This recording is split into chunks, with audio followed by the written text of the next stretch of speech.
Maliban sa experience at angking galing, may mas malalim pang motibasyon ang Pinay boxer na si Ira Villegas para mapagpatuloy ang magandang kampanya sa 2024 Paris Olympics.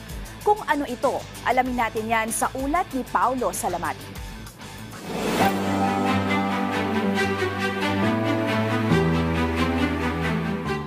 Sinong mag-aakala na ang dating libangan lamang na sport ang magdadala sa 29 anyos na tubong Tacloban na si Ira Villegas paakyat ng Olympics.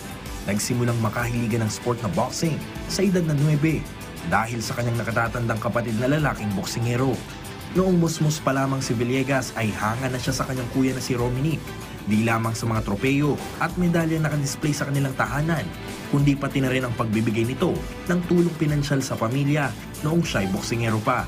Mula rito, trinabaho ni Ira na maging boksingero paakyat ng national team noong 2012 bilang miyembro ng Association of Boxing Alliances in the Philippines na kung saan kaliwat kanang international at local events na ang kanyang nilaruan, kabilang ang kasalukuyang ginaganap na Paris Olympics. At ngayong nasa tugatog na ng kompetisyon ng kanyang naabot, ibinahagi ni Villegas kung ano ang bit-bit niyang motibasyon para sa tsansang mabago ang buhay ng kanyang pamilya. Naiyak po ako, syempre, inaalay ko pa yung panalo ko sa pamilya ko din po. Syempre, unang-una kay God, tapos sa pamilya ko, sa sarili ko, para po magbago po yung buhay po namin.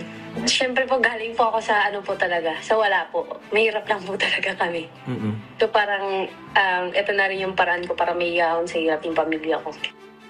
Sa kabila ng mga tagumpay, hindi naging madali para kay Villegas ang mga naging hamon sa kanyang karera bilang boksingero, mula sa mga nalasap na pagkatalo at injuries na natamo.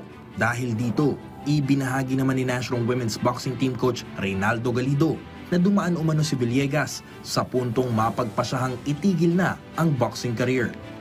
Ito, nagkaroon siya ng daming injury. Alam mo, isang taon siya, hindi nakalaro nung time na na-injury siya, na nabasag yung dito niya.